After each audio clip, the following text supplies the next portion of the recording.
నాగనాథ్ గారు, పరాభవనామ సంవత్సరం మీనరాశి వారికి ద్వితీయ భాగం ఏలినాటి శనితోనే ఈ సంవత్సరం ఆరంభం అవుతుంది వాళ్ళకి. అయితే ఎటువంటి అద్భుతాలు ఈ సంవత్సరం వీళ్ళకి జరగనున్నాయి, అలాగే ఈ సంవత్సరం వాళ్ళకి అసలు ఎంతవరకు లాభదాయకం అంటారు?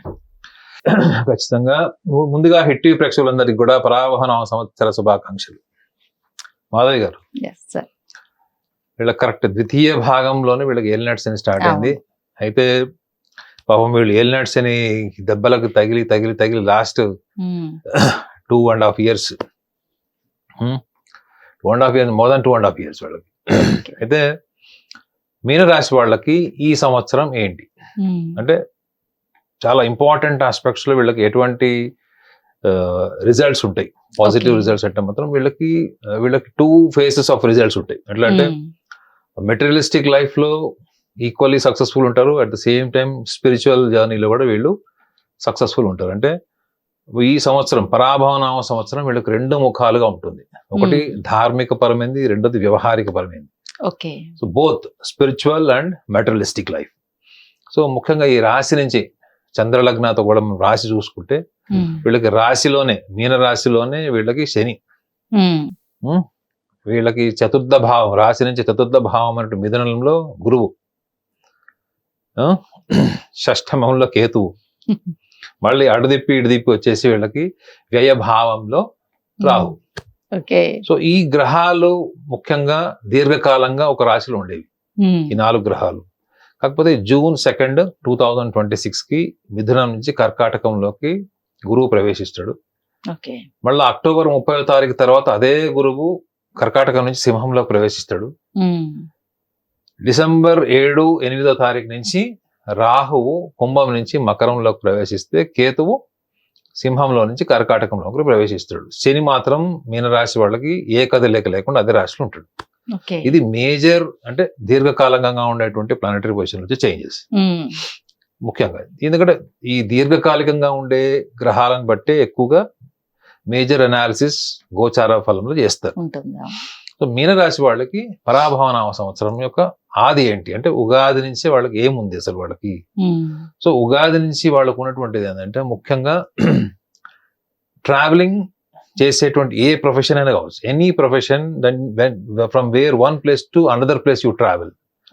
You may travel for education, higher education, employment, or else for any creative work. ఒక స్థలం నుంచి ఇంకొక స్థలానికి మీరు వెళ్ళేటువంటిది ఎటువంటి కార్యాచరణ, ఎటువంటి ప్రణాళిక అయినా కానీ సక్సెస్ఫుల్. ఓకే, ఇది ఆది నుంచి వీళ్ళకు ఉండేటువంటి. ఎందుకంటే ఈ వీళ్ళకి తృతీయాధిపతి, అష్టమాధిపతి వీళ్ళకి రాశిలో ఉంటాడు ఆదిలోనే. రెండోది వీళ్ళకి రవి కూడా ఉన్నాడు. సో ఖచ్చితంగా అడ్వెంచర్ ఒకటే కాకుండా వాళ్ళకి హానర్ కూడా ఉంటుంది. ప్లస్ ఇంకోటి రాశి లక్షణం ఏంటిది, మోక్ష రాశిది. మేషం నుంచి మీనం అంటే మీనం ఇస్ అ మోక్షం, వ్యయభావం అది. మేషం కంపారిస్తే వ్యయభావం అది. సో ఈ రాశి వాళ్ళకి రవి కూడా ఆరంభంలో రవి రాశిలో ఉంటాడు. సో 2 రకాలుగా చెప్పొచ్చు. రవి రాశిలో ఉండి శుక్రుడితో కలిసి ఉంటాడు కాబట్టి, శనితో కూడా కలిసి ఉంటాడు కాబట్టి 2 రకాల అనాలిసిస్ చేయొచ్చు. ఒకటి ఏంటంటే వాళ్ళకి ఇనీషియల్ స్టేజెస్ లో వాళ్ళకి ఈ అష్టమ భావం అనమాట, అష్టమాధిపతి కూడా రవి శుక్రుడాడు కాబట్టి వీళ్ళకి రవితో కలిసినాడు కాబట్టి హెల్త్ ఆస్పెక్ట్స్ లో ముఖ్యంగా ఈ లంగ్, థ్రోట్ కి సంబంధించినటువంటి హెల్త్ ఆస్పెక్ట్స్ లో వీళ్ళు కొంత స్టార్టింగ్ లో అంటే ఫస్ట్ 2 to 3 months లో వీళ్ళు సివియర్ గా సఫర్ అయ్యే ఛాన్స్ ఉంటుంది. There are possibilities for surgeries, even eye operations కూడా దెర్ ఆర్ హై పాసిబిలిటీస్. ఒకవేళ ఈ సమస్యలు ఆల్రెడీ గతంలో ఉన్న వాళ్ళు కొంచెం తీవ్ర స్థాయికి వచ్చారంటే సర్జరీ వరకు వెళ్లే ఛాన్సెస్ ఉంటాయి. ఇది వీళ్ళకి వీక్ పాయింట్. ప్లస్ అష్టమాధిపతి కూడా శుక్రుడు వీళ్ళకి రాశిలో ఉన్నాడు కాబట్టి ఖచ్చితంగా వీళ్ళకి భాగస్వామికి సంబంధించినటువంటి డిఫరెన్సెస్ ఏమైనా ఉన్నాయి, చాలా తీవ్రమైన స్థాయికి వెళ్ళి కోర్టు వ్యవహారాల దాకా వెళ్ళారు, విడిపోయేదాకా వచ్చారు అంటే కూడా అది అమికబుల్ సెటిల్మెంట్ కి వచ్చే ఛాన్స్ కూడా ఉంటాయి. అంటే ఇద్దరి మధ్యలో ఒక అండర్స్టాండింగ్ సెటిల్మెంట్ కి వచ్చి మధ్యవర్తుల వల్ల కూడా సెటిల్మెంట్ వచ్చేటువంటి. అంటే ఒక రకంగా చెప్పాలంటే వీళ్ళకి ఫ్యామిలీ లైఫ్ ఏదైతే ఆల్రెడీ డిస్టర్బ్డ్ లైఫ్, కొంచెం ఇంకా డిజాస్టర్ స్టేజ్ లో ఉన్నవి కూడా మళ్ళీ పునర్పరిశీలించబడి వాళ్ళ రీయూనియన్ ఎస్టాబ్లిష్ అయ్యేటువంటి ఒక గొప్ప లక్షణం ఉంటుంది. ఇది వీళ్ళకి స్టార్టింగ్ లోనే ఉంటుంది. తీవ్రమైనటువంటి స్థాయికి కూడా వెళ్ళి విడిపోవాలి అనుకున్న వాళ్ళు కూడా మళ్ళీ పునర్పరిశీలించుకొని చర్చించుకొని మళ్ళీ కలిసి సంసారం చేసేటువంటి బ్రైటర్ ఫ్యామిలీ లైఫ్ కూడా వీళ్ళకి ఎస్టాబ్లిష్ అవుతుంది. సో అంటే ఏంటి, వీళ్ళకి మీనరాశి వాళ్ళకి, కర్కాటక రాశి వాళ్ళకి, వృశ్చిక రాశి వాళ్ళకి ఫ్యామిలీ లైఫే వాళ్ళకి వెన్నుపూస. వాళ్ళకి అది డిస్టర్బ్ అయింది అనుకోండి, మిగతావి ఏ విషయంలో ఎంత స్ట్రాంగ్ ఉన్నా కానీ వాళ్ళు మనశ్శాంతి ఉండదు. సో వీళ్ళకి ఆరంభంలోనే ఏంటంటే కుటుంబ వ్యవస్థ, కుటుంబంలో జరిగేటువంటి సమస్యలు, కుటుంబానికి సంబంధించినది, పర్సనల్ లైఫ్ కి సంబంధించినవి, ఇది వీళ్ళకి ఖచ్చితంగా బలపడుతుంది. సో ఇది is a brighter side. Health aspect, surgeries ఇవన్నీ ఏవైతే ఉన్నాయో ఇది కొంచెం వాళ్ళు ఆరోగ్య విషయంలో జాగ్రత్తలు తీసుకోవాల్సిన విషయం. అయితే ఇంకొకటి ఏంటంటే వీళ్ళకి శని కూడా వీళ్ళకి ఎవరయ్యాడు, వీళ్ళ రాశిరీత్యా వ్యయ లాభస్థానాధిపతి కూడా అయ్యాడు వీళ్ళకి శని. ఎల్నాటి శని కూడా అంటున్నారు కాబట్టి. సో వ్యయ లాభస్థానాధిపతి మోక్ష భావంలో ఉన్నాడు. సో ఇది స్పిరిచువల్లీ మనం అనాలిసిస్ చేస్తే ఒక రకం ఉంటుంది మేడం, మెటీరియలిస్టికల్లీ అనాలిసిస్ చేస్తే ఒక రకం ఉంటుంది. వీళ్ళు జీవితంలో మొహమాట వైఖరి వల్ల, అతి సున్నితత్వం వల్ల, ప్రేమభావం వల్ల, ఎవరికి నో చెప్పాలనే సున్నితత్వం వల్ల, వీళ్ళు ఏవైతే గతంలో కొంత డబ్బు, పార్ట్నర్షిప్ లో వచ్చినటువంటి ఇబ్బందులు, ధన నష్టం జరిగినది, ఇన్వెస్ట్మెంట్స్ కి సంబంధించినవి, లేదా వీళ్ళు చేతులారా కొంత ఇగ్నోరెన్స్ వల్ల పోగొట్టుకున్న డబ్బులు, వేరే వాళ్ళకి దారదత్తంగా నమ్మి డబ్బులు ఇవ్వడం, లేదా ఇంట్రెస్ట్ కి డబ్బులు ఇవ్వడం, ఇవి ఏవైతే వీళ్ళకి అన్రికవరబుల్ స్టేజ్కి వెళ్ళిపోతాయో అవి కొంత వీళ్ళకి రికవర్ అయ్యే ఛాన్సెస్ ఉంటాయి. ముఖ్యంగా వీళ్ళు ఎవరికైతే నమ్మి ఇస్తారు డబ్బులు, ఇంట్రెస్ట్ ఇచ్చే డబ్బులు రావు మేడం. ట్రస్ట్ డెవలప్డ్ అంటే ఒక రిలేషన్, బంధువులకు కావచ్చు, స్నేహితులకు కావచ్చు, నమ్మకంతో ఇచ్చినటువంటి డబ్బులు ఉంటాయి చూడడం, అవి రికవర్ అయ్యే ఛాన్స్ ఉంటుంది. అంటే మోర్ దాన్ 60% వీళ్ళకి రికవర్ అయ్యే ఛాన్స్ ఉంటుంది. అంటే ఈ సంవత్సరంలో ఇక్కడ చాలా పెద్ద డబ్బు కూడా అయ్యుండొచ్చు, ఈవెన్ తక్కువ అమౌంట్ కూడా అయ్యుండొచ్చు. ఇది ఒకటి వీళ్ళకి డబ్బు విషయంలో వీళ్ళకి ఫేవరబుల్ ఆస్పెక్ట్. ఈ రాశి నుంచి రాశ్యాధిపతి గురువు ఎవరైతే వీళ్ళకి పంచమ భావంలో జూన్ లో వస్తాడో అది ది బెస్ట్ టైం వీళ్ళకి. అంటే జూన్ నుంచి అక్టోబర్ వరకు it is the best time in their life. Especially ఎవరెవరికి ఇది అంటే ఉద్యోగస్తులకి, మెడికల్ ఫీల్డ్ లో ఉన్న వాళ్ళకి, డాక్టర్స్ కి కానీ, all medical fields, any medical field, pharmaceutical, medical field రంగాల్లో ఉన్న వాళ్ళందరికీ కూడా, ముఖ్యంగా ఇందులో సైంటిస్టులు ఉంటారు, ఎక్స్పెరిమెంట్స్ చేసేవాళ్ళు, ప్రాజెక్టులు చేసేవాళ్ళు, సైంటిఫిక్ రీసెర్చ్ చేసేవాళ్ళు, ల్యాబ్ లో రీసెర్చ్ చేసేవాళ్ళు, వీళ్ళకి మాత్రం సెన్సేషనల్ టైం ఇది. అంటే వాళ్ళ పరిశోధనలో ఒక పురోగతి, లేదా ఒక పరిపక్వత, లేకపోతే ఒక పర్ఫెక్షన్ వచ్చేటువంటి టైం కూడా వీళ్ళకి జూన్ నుంచి October. That was the best time. Employees కి కూడా చాలా మంచిది. అంటే మనం ఒక దేశం నుంచి ఇంకో దేశానికి వెళ్ళడానికి, లేదా మీరు కొంతకాలం ఒక దేశంలో ఉన్నారు, అక్కడ నుంచి మీరు ఇంకొక దేశానికి వెళ్ళి అక్కడ మీరు మైగ్రేట్ అయ్యి అక్కడ సిటిజన్షిప్ తీసుకోవాలనుకుంటున్నారు, అది కూడా వీళ్ళకి జూన్ నుంచి అక్టోబర్ వరకు బెస్ట్ టైం. కొంతమంది చూడండి స్కాట్లాండ్ లో కొంతకాలం ఉంటారు, అక్కడ నుంచి మళ్ళీ కెనడాకి షిఫ్ట్ అవుతారు, కెనడాలో ఉన్న వాళ్ళు మళ్ళీ ఆస్ట్రేలియా షిఫ్ట్ అవుతారు. అటువంటి ఎవరైనా మీరు మార్పులు చేర్పులు చేసుకోవాలి, ఒక ప్లేస్ నుంచి ఇంకొక ప్లేస్ కి వెళ్ళాలంటే June to October is one of the best time. ఇది ఎంప్లాయీస్ కి, ఎస్పెషల్లీ ఎంప్లాయీస్ కి. మీరు ఉన్న ప్లేస్ లో మీరు స్టేబుల్ గా ఉండడం అన్నది ఈస్ హైలీ అడ్వైస్డ్ ఉద్యోగస్తులకైతే. అదే మెడికల్ ప్రొఫెషన్స్ లో ఉన్న వాళ్ళు, డాక్టర్స్, వీళ్ళు ఎవరైతే ఉన్నారో వాళ్ళకి ఈ సంవత్సరంలో ముఖ్యంగా జూన్ నుంచి అక్టోబర్ వరకు కూడా వాళ్ళు ఏదైతే ఎక్స్పెక్టెడ్ ప్యాకేజెస్ కానీ, ఎక్స్పెక్టెడ్ ఫైనాన్షియల్ ప్రోగ్రెస్ చూడండి, అది కూడా బెస్ట్ టైం వాళ్ళకి జూన్ టు అక్టోబర్.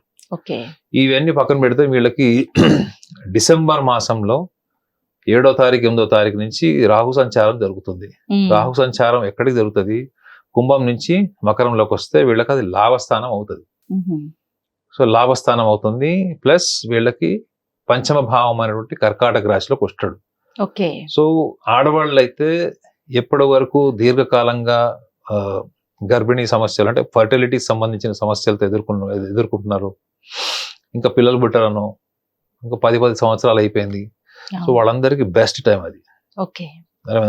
ఒకవేళ ఫైనాన్షియల్ మ్యాటర్స్ లో ఎక్కువగా, అంటే కెరియర్ లో భార్యాభర్తలు చాలా మంది ఫ్యామిలీ ప్లానింగ్ లో ఉంటారు చూడండి, వాళ్ళు బెస్ట్ టైం ఏది మనకి, ఈసారి మనం పిల్లల కోసం వెళ్ళాలి, లేదా కొంతమంది ఫస్ట్ చైల్డ్ తర్వాత 3 years 4 years గ్యాప్ ఇచ్చిన తర్వాత వాళ్ళు ప్లాన్ చేసుకుంటారు సెకండ్.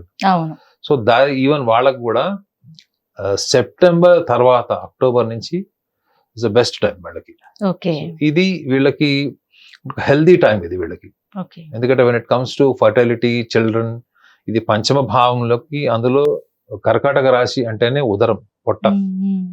సో దీనికి సంబంధించింది. ఇందులోకి కేతువు ప్రవేశిస్తాడు అక్కడికి. సో ఒకవేళ అంతకు ముందర ఇంపెండింగ్ వాళ్ళకి ఏమన్నా ఇష్యూస్ ఉన్నాయి, ఫర్దర్ వాళ్ళకి ఈ ఫర్టిలిటీ ఇష్యూస్, హెల్త్ ఇష్యూస్ ఉన్నాయి, అవి కూడా వాళ్ళకి క్లియర్ అవుతాయి. ఎందుకంటే వాళ్ళకి ముఖ్యంగా June 2 నుంచి వాళ్ళకి కర్కాటక రాశిలోకి ఎప్పుడైతే గురువు ప్రవేశిస్తాడో, రాశ్యాధిపతి, ఒక రకంగా చెప్పాలంటే ఒక పింజరంలో ఉన్నటువంటి పక్షి పింజరం నుంచి బయటకు వదిలేస్తే ఎలా ఉంటుందో గురువు యొక్క పవర్ అంత ఉంటుంది. అందుకు అది అంటే ఓన్ మీనరాశికి స్వీయ రాశి అధిపతి గురువు.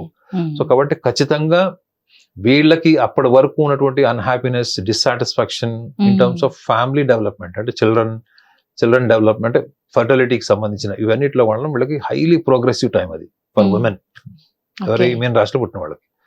సో ఇన్ని కోణాల్లో చూసుకుంటే కూడా వీళ్ళకి మోర్ దాన్ 60% పరాభవనామ సంవత్సరం. సో ఈ ఇన్ని యాంగిల్స్ లో కూడా చూసుకుంటే మోర్ దాన్ 60% పరాభవనామ సంవత్సరం మీన రాశి వాళ్ళకి ఖచ్చితంగా మంచి జ్ఞాపకాలను ఇస్తుంది. విశ్వావసునామ సంవత్సరంలో వీళ్ళు ఏలినాటి శని ఎదుర్కొన్నారు. గురువు కూడా వాళ్ళ స్వీయ రాశి అధిపతి కూడా వాళ్ళకి మిథున రాశిలో ఎదుర్కొన్నాడు.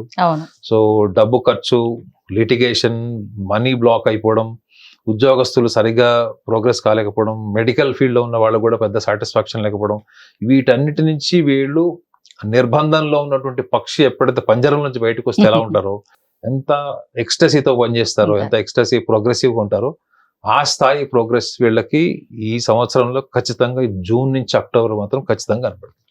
Okay sir. అయితే గోచార ఫలరీత్యా మీనరాశి వారికి ఎటువంటి కార్యాచరణ, అలాగే ఎటువంటి ముందు జాగ్రత్తలు తీసుకుంటే వీరికి ఈ సంవత్సరం ఇంకా అద్భుతంగా ఉంటుందంటారు? వీళ్ళు చేయకూడని ఒక పని బహుశా వాళ్ళకి నచ్చకపోతుందని చెప్తుంది, కానీ వీళ్ళు ముఖ్యంగా వీళ్ళ గోచార ఫల రీత్యా అన్ని చూసుకుంటే అక్టోబర్ నుంచి మార్చ్ వరకు ఫైనాన్షియల్ ఎక్స్పెరిమెంట్స్ చేయకపోతే మంచిది. ఓకే. జనరల్ గా మీనరాశి వాళ్ళు చాలా జాగ్రత్త పరులు వీళ్ళు, ఒక రకంగా పిసినారులు కూడా. అంటే ఎవరికన్నా ఇచ్చేది ఉంటే ఇస్తారు, సహాయం చేసేది చేస్తారు, దానం చేసేది చేస్తారు, కానీ దుబారా ఖర్చులు, లగ్జరీ లైఫ్ ఇటువంటివి వాళ్ళకి ఎక్కువ ఇష్టం ఉండదు. సో చాలా క్యాలిక్యులేటివ్ పీపుల్. కానీ విచిత్రం ఏంటంటే వీళ్ళని కన్విన్స్ చేస్తే ఒక ట్రస్ట్, అవతల పర్సన్ మీద ఉన్న ట్రస్ట్ ని బేస్ చేసుకొని వీళ్ళు ఎంత పెద్ద ఇన్వెస్ట్మెంట్ అయినా ఒకటే రోజుల్లో పెట్టేస్తారు వీళ్ళు. ఎవరన్నా వీళ్ళని దువ్వి ప్యాంపర్ చేస్తే వితౌట్ షూరిటీ కూడా వీళ్ళు డబ్బులు ఇచ్చేస్తారు. సో October to March అన్నది వీళ్ళు ఫస్ట్ చెక్ చేసుకోండి. ఆల్రెడీ మీ దగ్గర బాగా దువ్వి ఎవరైతే మీకు సానబెట్టారో వాళ్ళకి మీరు అప్పటికి ఎంత డబ్బులు ఇచ్చారు, ఏ షూరిటీస్ తో ఇచ్చారు, ఎటువంటి ఇచ్చిన వాటికి ఎటువంటి వీళ్ళకి ఫలితాలు వచ్చాయి అన్నది వీళ్ళు ప్రాక్టికల్ గా, రాషనల్ గా అనాలిసిస్ చేసుకోవాల్సిన టైం వీళ్ళకి October to March. ఇది చేసుకోలేదో ఈ పరాభవన సంవత్సరం చెప్పాను కదా మేడం, పైన ఉన్నవాడిని కింద పడేసి కింద ఉన్నవాడిని పైకి తీసుకుపోయే సంవత్సరం ఇది. ఒక రకంగా చెప్పాలంటే ఈ సంవత్సరం ఏమంత అద్భుతమైన సంవత్సరం కాదు గ్రహస్థితిని బట్టి చూస్తే. కొన్ని రాశులకు మాత్రం దాని కాన్ఫిగరేషన్ వివిధ భావాలను బట్టి వచ్చాం బాగుంది, కానీ బట్ మీనరాశి వాళ్ళకి మాత్రం అక్టోబర్ నుంచి మార్చ్ వరకు ఈ ఫైనాన్షియల్ స్వింగ్ చూడండి. ఇప్పుడు నేను చెప్పిన ఈ ఫైనాన్షియల్ స్వింగ్ చూడండి. ఒకవేళ వీళ్ళు ఇస్తున్నారు, ఇచ్చుకుంటూ పోతున్నారు, ఏ ఆధారాలు లేవు, ఎటువంటి ప్రణాళికలు లేవు అనుకుంటే మాత్రం వీళ్ళ ఫైనాన్సెస్ మాత్రం ఖచ్చితంగా వీళ్ళకి డౌన్ఫాల్ అయ్యే ఛాన్స్ ఖచ్చితంగా అవుతుంది. సో పెద్ద ఎక్స్పెరిమెంట్స్ కి కూడా కరెక్ట్ టైం కాదు అది అక్టోబర్ లో. ఇంకొక సూచన వీళ్ళకి ఏమన్నా ఇవ్వచ్చు అంటే డిపెండెన్సీ తగ్గించుకోవాలి వీళ్ళు. అవతల వాడు మేధావి అని తెలిసినప్పుడు వాడిని నమ్మి ఇన్వెస్ట్మెంట్ చేస్తారు. ఇప్పుడు మీరు షేర్స్ లో కింగ్ అనుకోండి, షేర్ మార్కెట్ లో, సో నేను తీసుకొచ్చి డబ్బులు బ్లైండ్ గా మీ చేతిలో పెట్టేస్తాను. ఇప్పుడు అవతల వాడికి తెలివితో పాటు వాడి ఇండివిజువల్ క్లవర్నెస్ కూడా వాడికి ఉంటది. మీరు ఇన్వెస్ట్మెంట్ ఇచ్చే వరకు కూడా ఒక రకంగా ఉంటాడు, ఇన్వెస్ట్మెంట్ ఇచ్చిన తర్వాత ఒక రకంగా ఉంటారు. ప్లస్ ఈ మీనరాశిలో వాళ్ళ బలహీనత ఏంటంటే వీళ్ళు ఎక్కడి నుంచి అయితే డబ్బులు తీసుకొచ్చి పెడతారో వాళ్ళని మేనేజ్ చేస్తుంటారు. ఏం చేశాడు మీ ఫ్రెండ్, డబ్బులు ఇచ్చారు కదా అంటే ఇంకా ఏవో కథలు చెప్తారు అనమాట. వాడు ఒంట్లో బాగాలేదనో లేకపోతే అమెరికా పోయాడనో ఏవో చెప్తారు తప్ప వీడికి అసలు నిజం తెలిసినా గానీ ఆ విషయాన్ని బహిరంగంగా చెప్పి అవతల వాడు పరువు తీయడు, తాను నిజం చెప్పడు. అదే ఇది ఆల్రెడీ వాళ్ళు 1 year నుంచి వాళ్ళు అండర్ గౌన్ అవుతున్నారు వాళ్ళు చాలా మటుకు. ఎందుకంటే 10 మందిలో 5 ఈ స్టేజ్ లో ఉండొచ్చు. ఎందుకంటే May 21st, 2025 నుంచే ఈ పీరియడ్ స్టార్ట్ అయింది వాడు. స్టార్ట్ అయింది. ఓకే. సో ఒక రకంగా చెప్పాలంటే ఈ October to March కొంచెం బెటర్ టైం ఇది. ఇట్లాంటివి చేయకపోతే ఇంకా మంచిది, ఇంకా బాగుంటుంది, ఇంకా బెటర్ ఉంటుంది, సేవింగ్స్ ఉంటాయి. ఓకే. అదర్వైజ్ మీనరాశి వాళ్ళకి more than 60% పరాభవ నవ సంవత్సరం మంచి శుభ ఫలితాలను ఇచ్చేటువంటి సంవత్సరమే. Okay sir. పరాభవనామ సంవత్సరంలో మీనరాశి వారికి అసలు ఏ విధంగా ఉండబోతుంది, వాళ్ళు ఎటువంటి జాగ్రత్తలు తీసుకోవాలి అనేది చాలా బాగా చెప్పారు sir. Thank you so much.